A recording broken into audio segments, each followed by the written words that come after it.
into the Sporty Show, Samba de Janeiro. I am Sara Pararia, and that is the German fans getting after it, and they will be playing tonight. A very big match, as they are the second team to kick off in the round of 16. But first, before we get to all of that, may I introduce the one, the only, Klinton Cod. The one, the only. There's never going to be any other. It's your boy Klinton Cod today. It's a beautiful day the Lord has made, and we shall be glad and speak about the round of 16. Amen. Somebody say amen. Amen. Alex Ashworth, ladies and gentlemen. That. Oh, yeah. That's the first time I've said amen since school. Really? It's been about 6 years. That's the Klinton power, man. Yeah, come on. The next thing you're going to give your life to Christ. I will be the one to baptize you. Alex Ashmore, the Mr. Bowtie. I mean, England is not here today, and... you know, there's a very high probability now that... Whoa.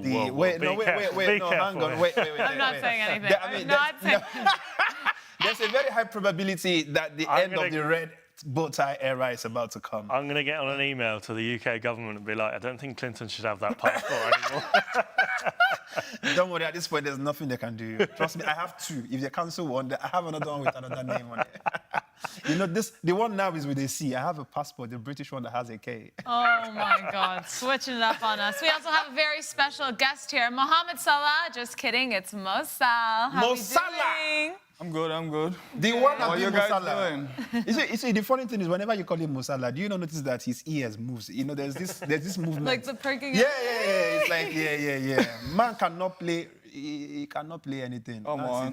The way we have something here. Until you show yourself, and then we would agree that okay, this is. Let's go to the camp. Exactly how I did it, right? I had to show. No, come. Okay, well, I mean, we're not getting into the football. After the show, let's go to the camp. Which camp? Any football camp. I'm not going to any refugee camp. See, you need to be very specific with the camp because I don't refugee. No, because the way it sounded. Don't look at the camera, Alex.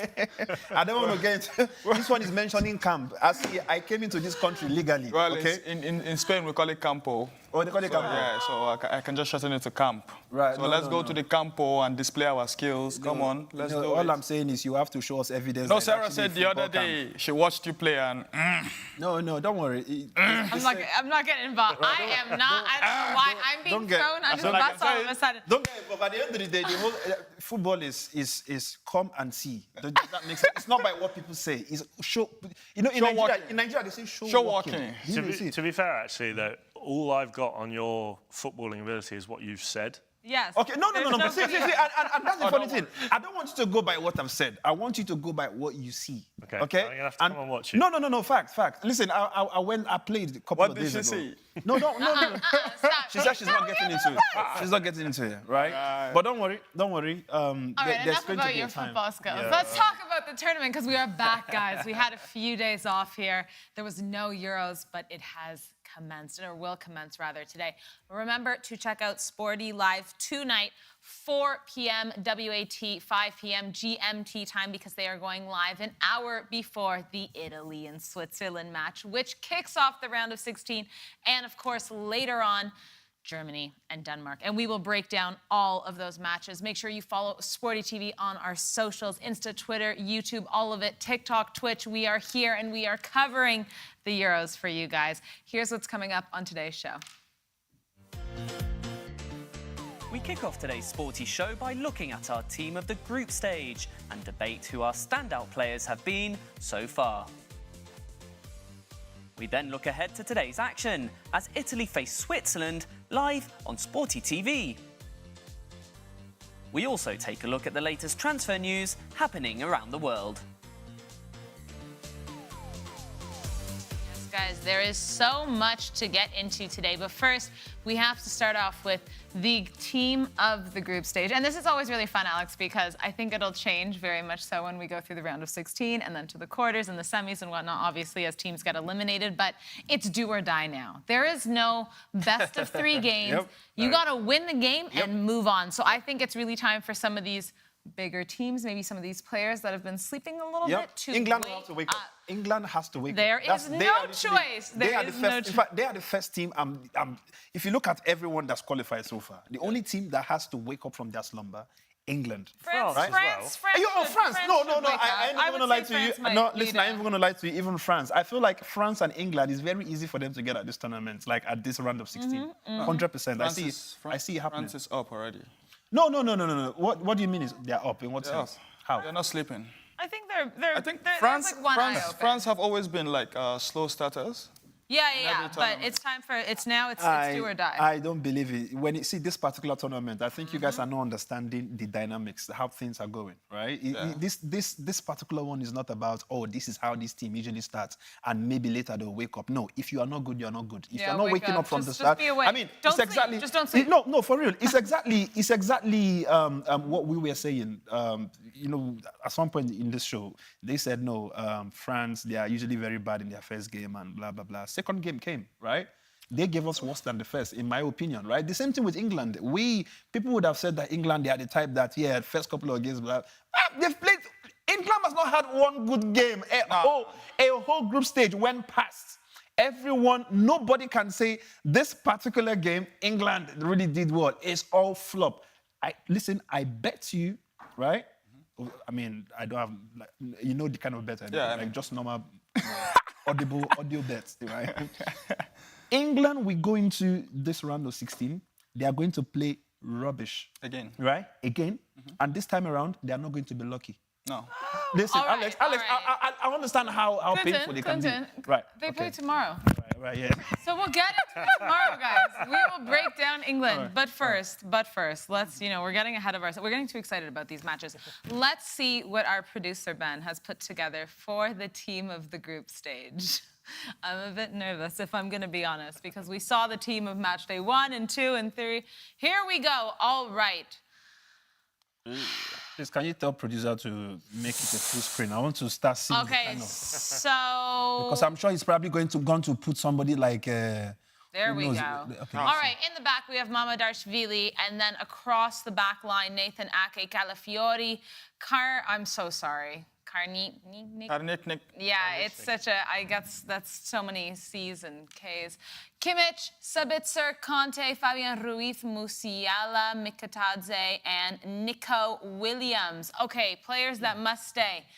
I'm all for Mamadashvili. I think he's, although Georgia have been the surprise package, I feel like he's been excellent. And I was speaking to our producer the other day about the fact that when Mamadashvili plays in these sort of games where he's under the cosh, he's facing 10, 15 shots. He seems to pull it out of the bag, and I think he's been Georgia's saviour this so far in this tournament. And Mikatadze as well. Yes. He stood out for them. I think he was Yes. an absolute shout for him and for Georgia as well. I'm pleased to put Musiala and Nico Williams has to be there. I really like the middle, if I'm honest. Fabian Ruiz has had an amazing tournament. and N'Golo Kanté has been the shining star for France.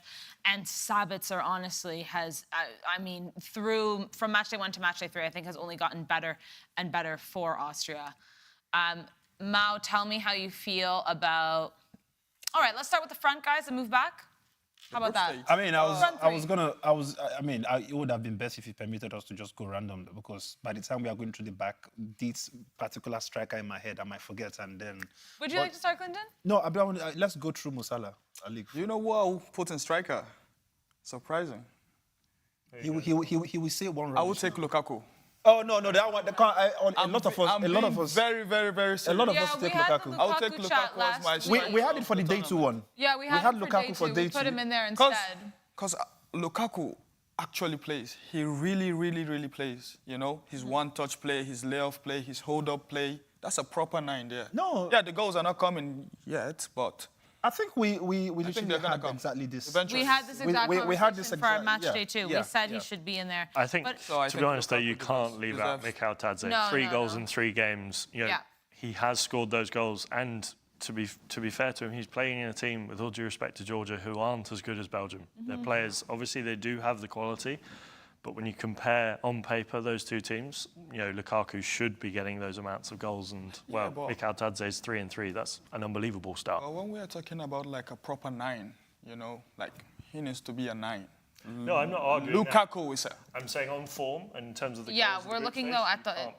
you can't put Lukaku ahead of. I don't think we're looking at like player. No, to so player, we're not looking at the players in terms of their general quality. It's We're just just for looking the at just the tournament match so day far. 3. So for just for the now. group stage. Three group stage games. Yeah. 3 goals, 3 games, 1 assist. I think it has to be Mikataute, in my opinion. Clinton, do you object to I this? think I kind of agree with that one, to be honest. I was just looking at what's it called? Nico Williams. He's been very exceptional. Don't even touch him. No, I'm not going to touch him. I'm just going to give him a pinch. Can we see the team again, please, Mr. Producer Ben, if you don't mind? Here we go. You see, the one person I'm still thinking about here when I'm looking at that midfield, I'm seeing Kante. I'm seeing Ben. Please, could you take us back to? Sabitzer. Yeah, we also have and Sabitzer as well. Oh, Fabian Ruiz. Okay, now these 3 players on the midfield. I mean, I wouldn't really classify Kante as a very young player, but obviously he gives off that young vibe of, you know, his looks and everything keep deceiving us, and that's the good thing about being African. We are just blessed, right? And you would think we are kids, and you would not ask us for any ID to get into the club. Good genes. But we are literally great grandfathers and stuff. Now, I would love somebody who has an extreme level of experience on that midfield. Like I said, N'Golo Kante does have it. He's played it. He's got the Champions League. He's played for France. He's been literally their best player for France. There's nothing he's not done, even in the Premier League. And I don't know what he's up to in Saudi, but in that midfield, I would still love to have somebody like Toni Kroos. There's somebody who's had extreme level of experience. He's also obviously performed for Germany as well. It's probably. I don't think he's performed more than these 3 for the team. I think Toni Kroos is always that guy. But I think if we're just looking at these past 3 games, we're not looking at overall player. Toni Kroos is, I think, better than all 3 easily, right? But for the group stage, I think it's hard to go against these 3, in my opinion. Maybe Kroos over Sabitzer, but yeah, I'm happy to kind of keep Marcel. I mean, Sabitzer has done so much. Like, he's done excellently well. Like you said, he's gone better and better by game, right? But it will still not take me away from the fact that I will need somebody like a Kroos there. Even if it's not for, I'm not expecting him to play the whole game. Maybe Sabitzer can come in later on, right? But I would need that experience to start a game with a team like this. I think if you were picking a team, and this is hypothetical, if you were picking like a FIFA Ultimate Team, maybe I would go with Kroos. Just he is a better player. Yeah. But I think if we're picking on who's done better in the group stage, I think it's hard to leave out Sabitzer. I think especially the way Austria, they've really shone in that group stage, and they've come through to the knockout stages. No one expected them to do what they did, and to come through like they have, and Sabitzer's been that leading man in the midfield. The glasses came off? Yeah, it came up because we're having some serious conversation. And I want to get to be looking at the faces. For me, I think I'll leave Kante in. Yeah? Wonderful work rate. Not only the work rate, though. Kante gives France a lot. He gives us all joy. I think Kante has been. I just love watching Kante. Easy. I think Kante has been probably the best player. I love watching Kante play in this whole tournament. Oh, so yeah. far. I mean, he's my standout player, too. Like Clint said, I would take out Fabian for Kroos. That's a very tough one, Wait, come back, come and sit here, come and sit here. That was. Oh, Sarah was going to run away from the show because they were going to take away Fabian. I was going to leave because blasphemy. I think so. Fabian Ruiz has arguably been the best player of this entire tournament. I think there's something going on with Sarah here, right? Because Sarah, there was the first game Germany had, right? Yeah. There was something that he did on the pitch. Sorry. What am I even talking about? Sorry, it was during their first game. Yeah, that's the one. I think he did. He did something that made us marvel, right? And I think that's to talk to Sarah's head. And Sarah is like, nobody. Like the second game as well, he was very crucial for the Spanish team. I think he's always been a crucial player in every single game he's had. Like we said, he's that person that has the boldness to literally, in your 18-yard box, taking some unnecessary risks that you think that you should not be taking. He can literally take off one player, act like he wants to strike, take the second one off, and at that point, you as a fan watching will be like, fam, what? Now, listen, you need to take this shot. And he still has the guts to go for a third one. He's like, before one, he takes two, the shot. three. How many? You know what I mean? And then he still manages to find the back of the net. I think also with Fabian Ruiz, I look at that coming into the tournament, we were talking about how Spain might struggle without Gavi in that midfield. We're not talking about that anymore. Well, Fabian Ruiz has just come in there. He's been perfect. No, And he's only played 2 games. I love his He has the play. power, he has the pace, he has the skill. Yeah. Good ball retention, good passing.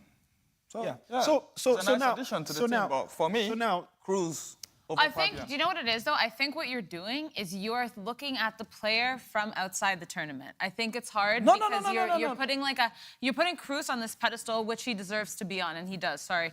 But we have to look at just these games. For me, I think you cannot not have Fabian Ruiz. You absolutely cannot not have him. He must be there. He is one of he's top 3 best performances. I'm not just talking about the games outside the Euros, you know? Like, when I watch Cruz, I don't just watch him for, he's on this pedestal. Cruz is the guy who makes Germany click, you know? Of course. He's the man. So he's breaking lines. Yeah, Cruz doesn't tackle or But we also doesn't saw do Germany all these struggle, things. right? Yeah, they in do. that final game. Everyone I is think gonna that's the- struggle. Oh no, 100%. Eventually. I think what we're failing to understand is, you can never take away who Toni Kroos is, Yeah. right? But then again, they were very lucky to have their first 2 games. Really, I mean, Yeah, like I said, it's against Scotland. like, who? Sunday League over well, like, thank you. Like I said, like we will put a team together. Okay, we have Musala now. It's even much more difficult for Scotland to even have 1 goal against us. Yes, right they now, can't. right? Now, fact is, Toni Kroos, whether we like it or not, right? You know, he's just that player. Of course.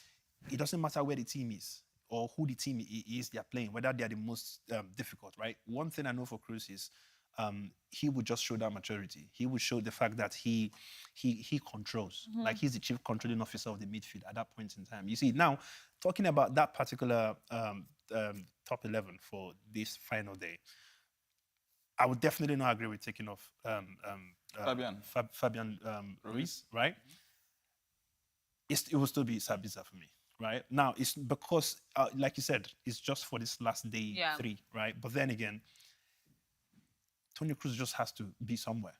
That's just, I don't know how. He can come off the bench. No, but that's the thing. You need him to start the game. Like, he has to be there. Now, he can maybe come in and maybe at about 70 minutes take him off, because at this point, he would then feel like his age is coming. He needs to let younger players. He would have done the job. He probably would have secured the win for the team before you bring in somebody like the Sapita and the rest of them. But no, we just have to include.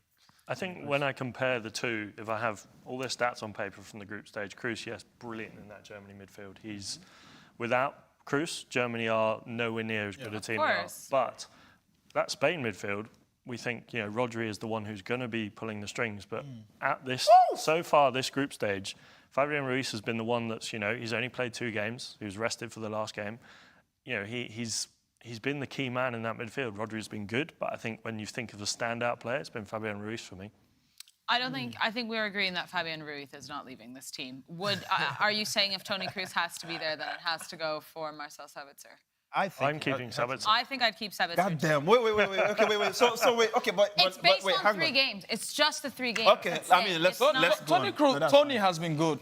Toni, He of has course been he's so been, good but in there's the 3 been games. so many players that have been good. That's what's so difficult. No, about yeah, but that's the thing. There's been quite a few players. It's not difficult for me. It's more like You have to compromise. That's what's difficult it's for more- you. it's more like- Let's it's agree more to like- disagree then. If, for me- if you for guys me- want, for if me, you guys it's a want thing of Kroos, you having- have to take out Sabitzer because Fabian Ruiz. No one is taking out Sabitzer. That guy's an animal. So then you're taking out N'Golo Kante? Never. No, exactly. So Toni Kroos is not on the team. Bro, we may as well just change football rule and let them play 12, man. Yeah. And potentially a name that hasn't been talked about is Kukurea. Oh, okay. Well, feel let's go to the defense now because I completely agree that Kuku has I been saw Ake one of the somewhere. best. I saw Ake put on the left back, Yeah. and I think that's an easy swap for Kukurea. Cuckoo, give me Cuckoo. Yeah, please. Cucurella. And then we have, I think we're not going to change, Calafiori. Of course, he's been the star for Italy. An amazing tournament he's had. Ben, can we get that? There we go. Yeah, Okay. Ake Karniknik definitely. has been unbelievable. And Joshua Kimmich. Okay, I don't hate I'm going it. to change someone, though. Please, I'll need Pepe in. Pepe. Pepe, yeah. Pepe, fantastic I at agree. 41. I agree. Oh, For who? my For God. who? For who? For Karinic. Sorry, man. The name is hard. Karinic? Karinic? Yep. Yeah. Pepe has had a better tournament than him. I'm going to make Pepe. an even Oh more my God. controversial All right. choice here. I'm going to take No, out I know what you're going to do, Alex. Don't put an English take player out in. Klinton. Do not say his name. And I'm going to put in No. Mark No. Gay. No. Again? I knew Oh, you were... come on. No, I knew where you were going. I hope you were going to... I was like, do the U-turn. No. No, we can't have an English... I think he's been the wall To be, in that he's England defence. he's been England's fantastic. best player, absolutely. But does he deserve to be in the best 11? I don't think so. that's fair. So over Klinton and Pepe, you're going to put Gay. Oh, come on. You know, again, right, talking about Pepe, the reason I will still have to leave him there is that same experience. There's something, if you watch Chelsea play, you will see something that Thiago Silva always done with him. You know, people would think that Thiago Silva is just old, but when he brings the experience of what he's seen in football, right, you will be like, how does he know he needed to just stand at the spot of the ball, of the post, right? And the ball was actually going to come there and the keeper would have no access to that particular area. And you're seeing somebody like Thiago Silva kicking it out or heading it away. And you're like, wait. These kind of things, they come with so many years of understanding football. There's so many things that you don't even notice. You notice when a player can't do them. Yeah. When they do them, you just don't even think about it. It's game awareness, it's Yeah, positioning. absolutely, yeah. They read the game Yeah. on a different level. Yeah. And for me, reading game on that kind of level comes with extreme level of that's experience world-class at the end of the day, intelligence. You know? You can't come in, say, played football for 3-4 years and be like, yeah, I'm now an expert. Now, these people have played football for nearly the whole whole life, of, practically. like literally, they are all adults, even childhood as well, right? And now Pepe, we've seen it at age 41, being the oldest guy playing at the Euros, right? We've seen what he's done with Portugal so far. This man is a defender. Like you know, I even get scared for him. Sometimes when I see wingers, trying to take him, I'm like, it is finished. It's finished. And next minute you're seeing him sliding. I'm like, fam, you're too old for that shit. Oh, right. All right. Sorry, guys.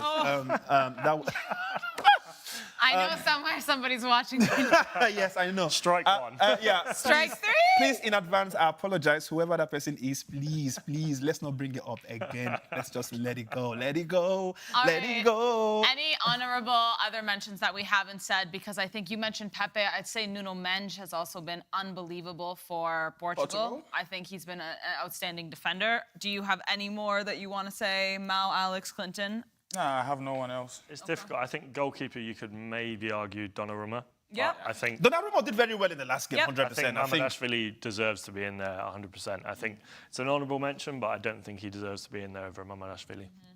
For me, are we literally not going to speak about the fact that we have Nico Williams and Musiala? So Musiala is on the left. Do you guys think that's perfect? Oh, yeah. I understand that the both of them are like exceptional players, right? And I don't, because there are some teams that we've watched maybe because they don't have the name as such. The country is not as massive, and we tend to kind of like keep them away. I understand you're very good with all these football names that some of us will never want to know the rest of our life, yeah. But I've seen a few players in like smaller teams, even the likes of Romania. You go to even Georgia. Like there are some teams that they've produced some really classic players, but because they are not very popular and they don't function in some of the most popular leagues, we don't speak about them. But they've been absolutely ridiculous. Like they've killed it. I mean, that Romania team for Dennis Mann, Stanchu, Dragusin. All right. I think at this players point, Alex, at this point, you're showing off. No, right? I'm not saying they deserve to be in. No, what in I'm the saying with team. showing off is that the way you're mentioning all these names, right? sorry. Wow, you need to chill. I know Alex has gone to study the names of every single player in every single country, including their second team and the bench. Fam, chill, man. Jesus Christ. I don't think I'm moving Nico or Musiala. They should stay there. Yeah, I think that's fair. I think you can give Lamine a great shout. I don't think he gets in over those two, but I think he's honorable mention. Yeah. Lamine's always an honorable mention. Yeah. Let's see what he does in the round of 16 match against Georgia, because Spain will be back to their starting 11. Overall, not a super controversial group stage 11 from Ben. I think we've agreed with more of it than disagreed. Obviously, some issues in the middle there, but overall, I think all these players more or less have, had their a great group stage overall. Yeah, I think we're happy with that. Yeah. We can't go backwards. We can go forwards. So going forwards means we are finally going to start talking about the round of 16 with Switzerland taking on the Azzurri. And joining us is once again, Camilla Figiani, our Italian football expert. Welcome back. And our Swiss football expert, Johan Graber. Thank you so much, both of you, for joining us. Thank you. Hi, everyone. Thank you for the invitation. All right, Camila, let's start with you because we spoke to you only a few days ago and you were nervous and you had every right to be. But in the end, the Azzurri did come back onto the round of 16. What a game. Yeah, it was a very tough game for us. Like, I had all the rights to be nervous, I think. That last gas goal was nerve-wracking. And I think the performance we made was not up to standards at all. So I think now approaching the last 16, we need to do better and we have to do better and we can do better. We will have a greater motivation this time. And even though historically we have a better pedigree, I think this European pedigree, I think this game could be very balanced and equal from both sides. Switzerland only lost once in their last 13 European matches, and that was the only setback against Italy, a 3-0 in 2020, Euro 2020. So I'm still hopeful, but I know it's going to be a very nerve-wracking and tough game for both of the teams. I mean, Italy and Switzerland's head-to-head, though, favors Italy obviously a lot more, I think, with like 27 wins versus Switzerland's 9. But that's all in the past now. Johan, let's talk about the Swiss side because I think they don't necessarily have one or two superstars that they're focusing on. If you look at the goals produced from this team, it's all by committee. Everyone's getting on the board. It's all a very team, literally goal-scoring team, right? Exactly, yes. The team is very homogeneous and we have some stars, but for example, Shaqiri, he's the star of the team, but he didn't play, for example, the first and the third game. So we have other players and not, superstars, but I think that we have a good team this year in defense that's solid, that's strong, and we have to find a solution in attack. Maybe attacking is the difficult point for us. We played well against Hungary in attack. We scored 3 goals, but against Scotland that was difficult, and against Germany too. Attacking speaking, but I think that in defense we don't have any problem, so that's our strong point. Absolutely. Klinton, do you want to ask your favorite question? I mean, no, it's not my favorite question. I don't even have a favorite question. No, but it's good to have you back again, Camilla. And sorry, I'm very good at remembering female names. So what's the name of the man again? Sorry. Johan. Oh, Johan. Nice to meet you, Johan. Wow. Sorry. I mean, this is my first time meeting Johan, obviously, and the second time meeting you and Camilla go way back. Right. I hope not the only one. Sorry? I hope not the only one time. Maybe next time for the hopefully. I would love to come see you happy, obviously. I mean, you're happy right now. I'm hoping to believe that the reason you're happy is because at least your country is into the round of 16. Now, this happiness might not last. You have to be very careful with that one, all right? So any amount of smile and laugh you're able to do right now, please make sure you take a whole advantage of it, okay? Because you never know. Today, as you can see, Camilla is smiling. Camilla knows what's coming. Camilla, right?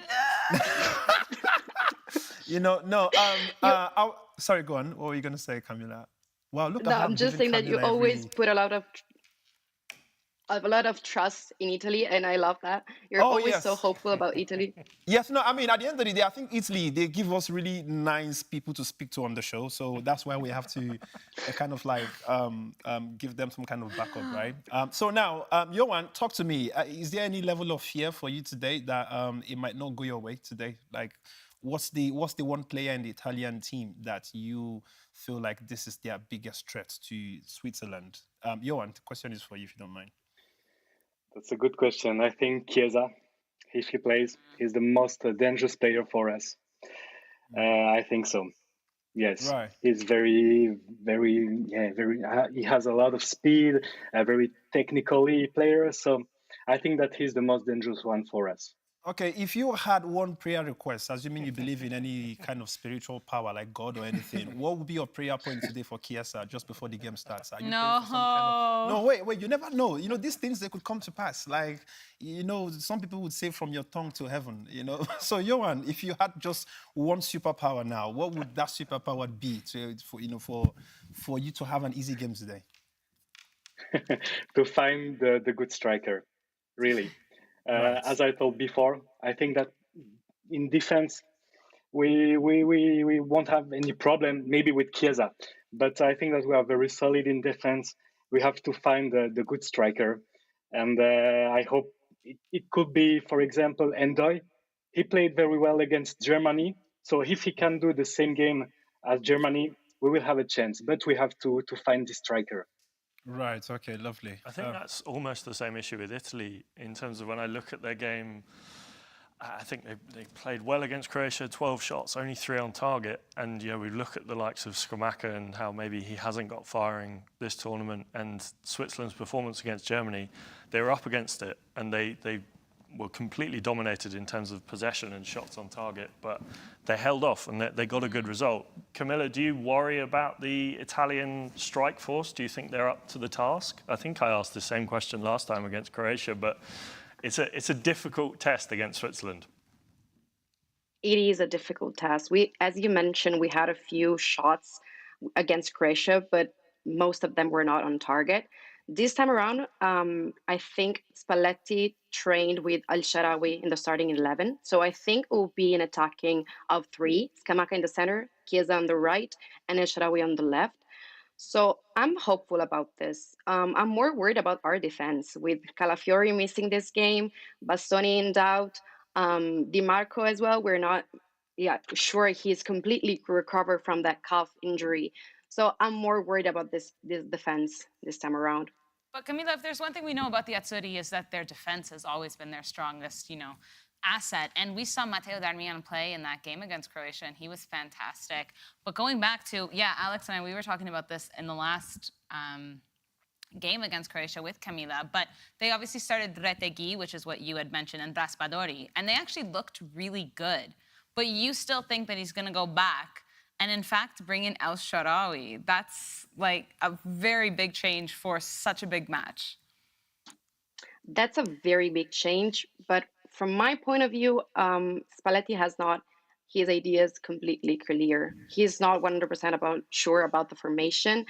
They practice with this 4-3-3 formation with El Shaarawy potentially in the starting 11. I don't know if it was pre-tactics, but there's a lot of buzz around the formation, and I think there's a lot of hate and buzz around Spalletti's decision in general. I think he's trying to find the best formation to perform the best with this kind of squad and have the best connection, because we had a few good actions in the front and the back and defense, but it was not cohesive. And I think he's trying to look for a more cohesive squad overall. Guys, there's a really good chance that this match goes into penalties, and that's, in fact, what I think. She keeps on saying Spalletti is looking for the best formation. Isn't that a little bit too late to start getting into new tactics? I think when you get to this stage of the tournament, you can change. You've worked out You've what worked out works, and I mean, that's literally the job of the group stage, right? Yeah. The group stage kind of like prepares you for the next stage. So you pretty much would understand, like, you will have some kind of map on how things are going to work for you to progress into the next other stages, assuming you end up getting to maybe things like the quarterfinals or the finals. But with one thing we've learned from Italy is that they have bounced back every single time. They've showed that they are resilient, and every single time, whether it's in the last 98th minute with Sakani or, in the earlier game against Albania, they're coming back. I mean, they've been able to do it. So I think so far Spalletti has made the right decisions. Even if you're changing it, it's been working. Yeah, but you can keep on changing and changing and changing and changing all the time. I think the way we see these things, most times it even depends on the team. There are people that when you tend to shuffle teams around, it works, and there are people that they just let things happen and things improve by themselves, right? The only one team I can say in these Euros that they've just refused to change, and they could clearly see that it's not. I know where you're going now. Yes. You already know. I mean, I agree. Which is fact. England is a typical example, right? Yeah. England, they've decided to stick to a particular roadmap, and it's not working. And trust me, they will continue using that same until you stop wearing that red bow tie. Fact. Johan, talk to me a little bit about Jan Sommer, because as I was trying to say earlier, I think this game is going to go to penalties. I can see this one being a stalemate. We know how defensive Italy are. Jan Sommer, the Scudetto winner right now, going up against Donnarumma, who has had a very good tournament so far. How confident are you feeling with him if he's going up against Italy in penalties? Yes, he's a very, very strong goalkeeper. Very good laugh, because that laugh has given you your answer already. It's like, we ain't going nowhere, blood. Praying do not have penalties. Meanwhile, Camila over here is trying to give the Malocchio to Switzerland. Yeah. Camila knows. The moment he goes to the penalties, that's it. That's got the eye. Italy takes it. Sorry, Jan. Go ahead. Jan, go ahead. Yeah, of course, we have some very good memories with Sommer and penalties against France, of course, last Euro against Mbappe when we won, and against Italy too, because in the qualifiers for the World Cup, we played 2 times against Italy in the group stage, and Sommer, Jorginho had to shoot 2 penalties, and he missed both of them against Sommer. So I think that psychologically we have an advantage about that, but it's very interesting. In Switzerland, we made a poll, and a lot of people say Gregor Kobel, the second goalkeeper, has to play to replace Jan Sommer against Italy. For me, that's very strange, because Sommer is the best, in my opinion, in Switzerland. He's a very, very good goalkeeper. He won the championship in Italy with Inter Milan. So psychologically, he has this advantage too. For me, there is no reason to change Jan Sommer. And he can be our hero again, I think. I mean, I know you're hoping so. I think with Kobel, it's that he had a really good later half of the tournament in the Champions League, right, with Borussia Dortmund, and people are really seeing his potential and what he's able to do. But Mal, when it comes to these 2 keepers, are you leaning towards Sommer because of what Johan said as well? I mean, there's experience there, and in these big moments, especially penalties, a lot of it's mental. Yeah, I think I'm going for Sommer too. Yeah, because when it comes to penalties, it's a different game now. You have the psychological side. You have how do I put it? Penalties, it's not just something you just say, oh, I'm just going to go play a penalty, you know, if I score, I score. Now you have the whole nation watching you, so one miss is done. But I don't think this game is going to penalties, though. I think Italy take it. Okay, so what scope? Sorry, no, because he just mentioned something about experience when it comes to penalties. But do you guys actually think that experience? I mean, I understand that because you've been there so many times, you've stood in front of, let's say global level players. Say, for example, if you're a goalkeeper who has faced Lionel Messi, there's going to be some level of confidence. Or you face Cristiano Ronaldo, you would think, right, whoever it is, that's the level of... But then again, if we're going to go by that, how did Donnarumma become popular when it comes to him being this Italian #1 goalkeeper? I think it's a catch-22. When you talk about experience is really important when it comes to penalty shootouts. I think that was England's downfall in the last final against Italy. The inexperience of the penalty takers on that big stage. Yeah. They're quality players. Saka is an unbelievable player, but I think having that pressure on you, as Mo said, it's not just taking a penalty. It's not that easy. But I think when you look at, I think the one example I think of is when Louis van Gaal brought on Tim Krul for the Netherlands for that penalty shootout. And I feel like when you change goalkeepers for a penalty shootout, it could work, but there's a risk if you change a goalkeeper. Jan Sommer's played the group stage. Kobel's had a few games on the bench. I feel like it's very much a rhythm thing with goalkeepers. And Jan Sommer, I don't think he's done anything particularly wrong to deserve to be dropped, and he's a brilliant goalkeeper. So I think it should be Sommer. Yeah. Another thing with penalties is I know some players who just choose a spot and they always kick in the spot. 20 penalties a season, it's the same spot. So if I'm coming to a major tournament like the Euros, for example, and I know that, today Saka is going to play a penalty. I know he's going to the left, so I'm going to write it down to the keeper. Look, when Saka comes, just stand. Yeah, of this course. way Keepers and are always dive to the left. keepers are always So, going over. One thing with penalties is the player and the keeper is like a mental battle. And like he said, bringing in Tim Krul to come in, it's like psychologically now, the other team is, oh shit, what do I do now? Like, oh, I know this guy, he's a penalty stopper. Like, we didn't plan this, you know? Yeah. We didn't plan this. So penalties are like... It's a lot. You know, It's a lot. we're having this conversation with regards to you know, the mental side of taking penalties. You know, the whole mind game that's been played between the kicker and the goalkeeper, right? Yeah.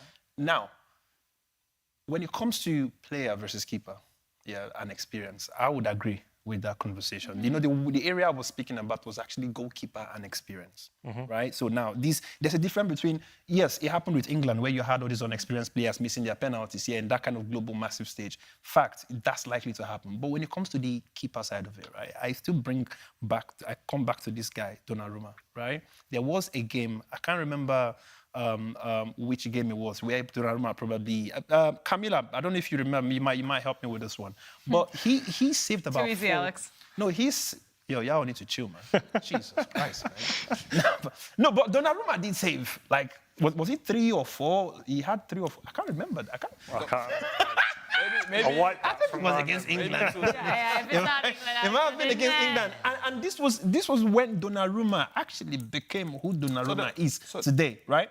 Yeah. What was the driving factor there, right? Donnarumma was just a guy, right, who is a goalkeeper, but he hadn't really had that massive stage. And then he went straight to saving like 4 penalties in one game. Yeah. Do you not think that the fact that this guy is just one guy that players are not used to? I think experience is 2 different things. You can be experienced like a player like Toni Kroos and be on the older side of the other side of 30, coming towards the end of your career. You can also be a young player and have experience. You know, if you're, for example, Donnarumma, I think is the perfect example. He has that penalty shootout, big stage experience because of that final against England, as much as it hurts to mention it. But yes, I feel like you can have experience as just being, you know, with your age and your wisdom that you get when you play for such a long time. But having those big time experiences, those big game experiences, even at 23, 24, you can still be an experienced player in that situation. Yeah, but he hasn't worked with people like Kepa though. There was a game where they literally... Let's not talk about Kepa. Let's stop with that. You know, all right, guys, we have to move along, guys. When it comes to penalty stopping, you can talk about keepers like Martinez. Yeah, I mean, Martinez does a lot of the whole mental side of things. So he was commenting mentally. It doesn't just come all the way down to like experience. Look, I know. All right, guys, we have to move along. We have to move along. Johan, please tell me what you think the score line will be tonight and who will win. That's my hat, which is speaking, but 2-1 for Switzerland. There you go. Say it with your chest, honestly. Wait, sorry, did he just say 2-1 to Switzerland? Hey, it came from the heart, okay? Yes. All right, cool. Okay, Camila, talk to me. What are we thinking tonight? I totally agree with you. It will go to extra time. It will be a draw, and it will eventually go to penalties. Yes, sir. And Italy will pass. It will be a Sommer versus Donnarumma kind of last decision. Yeah. Can your heart take and that, Italy Camilla? will pass. No, there's nothing worse than watching penalties for your own team. It is diabolical. Let's look at what our predictions are for this match. As Camila said, Klinton and I actually have the same scoreline prediction. Yep. But we didn't even talk about it. We're both going for the 1-1 draw into extra time, into penalties, and we have Italy winning on penalties. Alex Ashmore is going for a 2-1 win to Italy in regular time. So is Gary. Alex Bagley going for the 1-0 win for Switzerland. The viewers are also going 2-1 to Italy. And Mao, you said Italy was going to win in regular time. What's your scoreline? 1-0. 1-0 to Italy. All low scoring. Well, we're all over the map here. For me, as a neutral fan, I hope it does go into penalties because it's just going to be great. For Camila and Johan, I hope it doesn't because I know your hearts won't be able to take it. No. But I do hope you guys both enjoy the game. Let's hope for some really class football. And thank you so much for joining us as always. Thank you so much. All right. Thank you very much. Take care, guys. Have a good game.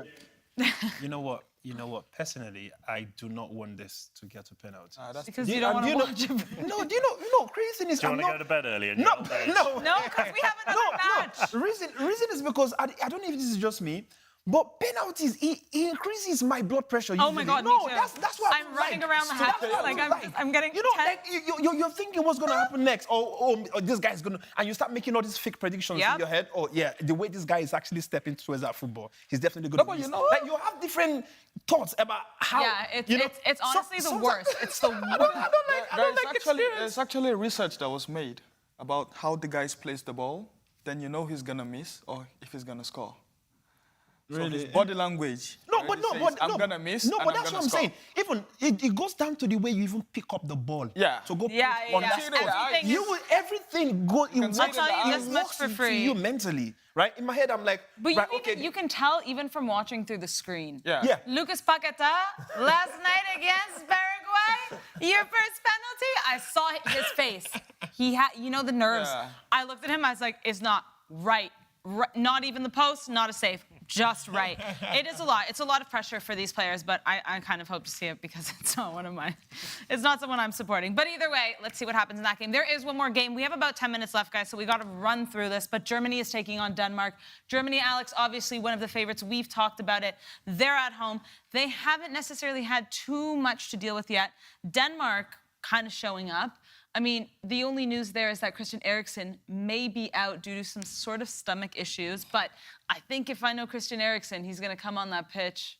I don't want to. You know what? There's a cruel joke in there, and I'm not going to say it. No, don't say it. In as much as he's gone to heaven before and he's come back, right?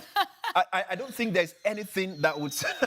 No, since you're scared of saying it, I might as well just say it. Gonna smash it. I might as well just say it, fam. Now, but fact is, I see. Like I said, if anyone who has been to heaven and back, I see no reason why, unless you're going back to heaven, if Christian Eriksen is going to bounce. Yeah. I see it happening. I think he's going to be on that pitch one way or another, whether he comes off the bench or whether he starts. I think this Germany team, we had really high hopes for them. I think going into those first two group stage games, we were really impressed. I think I had them as one of my favourites alongside Spain. And that Switzerland game, I think, cast a few doubts in quite a few people's minds. Yep. Mine definitely. Yep. And I just think this Germany team obviously has the quality, and they're on paper one of the best teams, if not the best team at the competition. But the big thing, and I've said this before, the big test for them is they haven't come up against really good quality opposition. Spain have, and they've done it. Which is why the moment you mentioned, sorry for cutting you, That's Alexia, right. the moment you mentioned that, arguably they probably could be seen as the best team in the And they're the Euros. host, that's But, always yeah, I mean, the they're host, aspect. but for me, I still see Spain as... Because Spain, they literally use their Group of death. They use Georgia. their second team to beat Italy. Yeah, I mean... Do you mean Albania?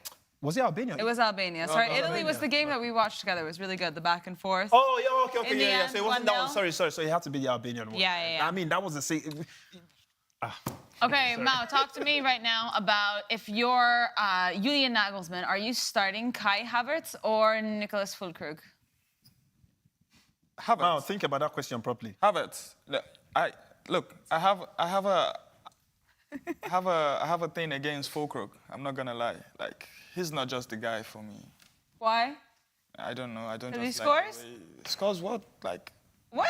I think this guy DM'd him on Instagram to follow back, and they didn't. I think maybe he's one of those fans that has been sending him. No. Wait, are you an Arsenal fan? No. nah, I'm a United fan. United fan. You know, Right. Bless. No, because I feel like this thing is coming from a personal. No, like, but you have to watch like the way Germany plays. Kai Havertz fits the play style better than Füllkrug does. You know what?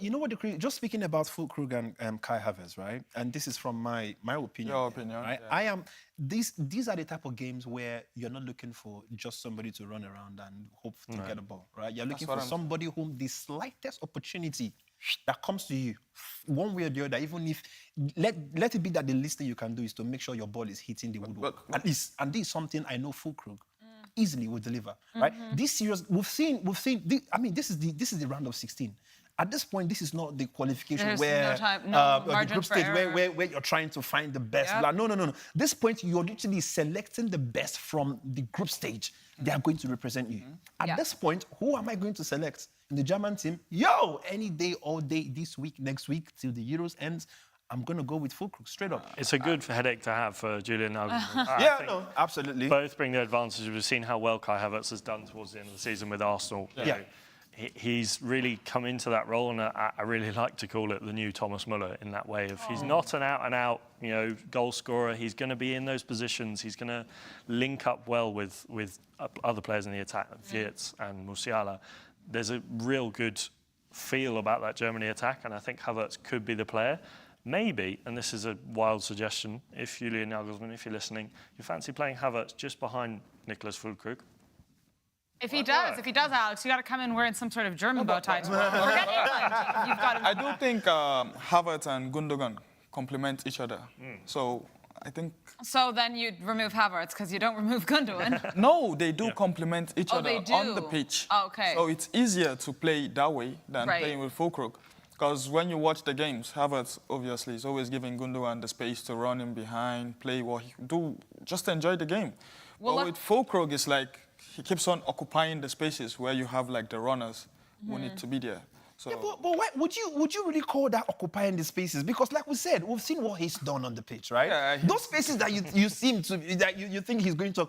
I see, when I see Fulkrug, do you know the person he brings me back to? Oh. Yeah? I'm talking about... Zaghi. No. I'm even talking about somebody that still plays for France, Olivier right? Giroud. Yeah, exactly, right? Giroud, I don't know, I see some kind of similarity in the kind of things they're able to do on the pitch. Like, he just said that he's going to mount some kind of spaces that people are... But this is how you get... Your job as a striker, what is it? Well, It's positioning. it's funny you bring that up. Because just the moment I said it, I remembered something too. well, it's lucky for Mao and for Kai Havertz because Julian Nagelsmann had come out and said that for a striker, it's not important that they score goals. So that makes a lot He of has sense. joined that WhatsApp group. No, let's be serious. No. How many coaches do we have on that WhatsApp group now?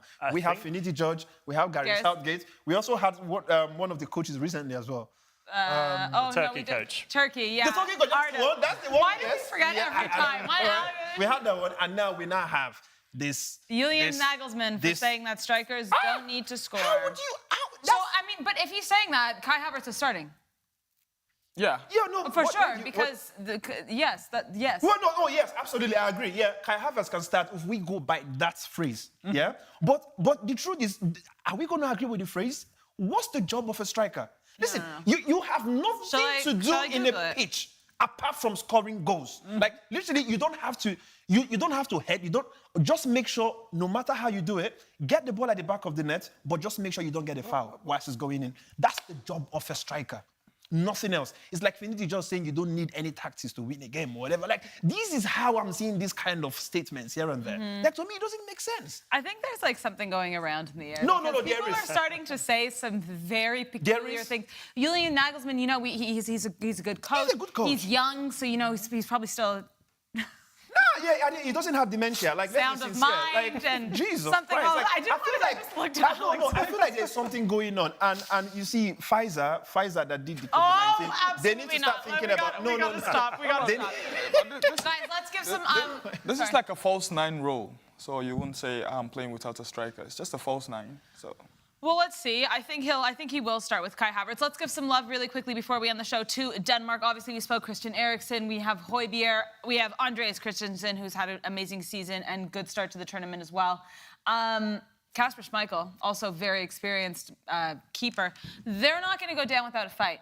Alex, they drew your beloved England 1-1. Now, that being said, I don't think it's fair to compare Germany Alex. to England, but but you know it's there. They got it in them. Yeah, no, I do. I think there obviously is real quality in that Yeah. Denmark team, and I think Christian Eriksen, whether he starts or not, I still think Rasmus Højlund up front.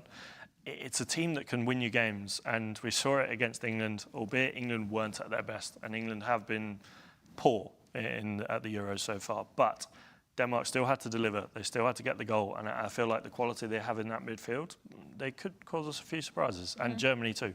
Yeah, I think so. Can I get a score prediction for this game really quickly, guys? We'll start with you, Mel. Germany, Denmark. Yes, please. Easy 3-0. 3-0. Yeah, Okay. easy. 2-1 Germany. Nice one. Yeah, I'll go with Alex. I think I'm also, you know what? I don't like that we're all agreeing. It's weird. That means it's not going to happen. No, but Alex, sorry, I hate the fact that for every single conversation we get into here, somehow England comes. Today, no matter what, England. No. Yeah, I know. Yeah, it's like England. Sorry, guys. It's been, I feel like I need a Balotelli. Why always me? Yay! There you go.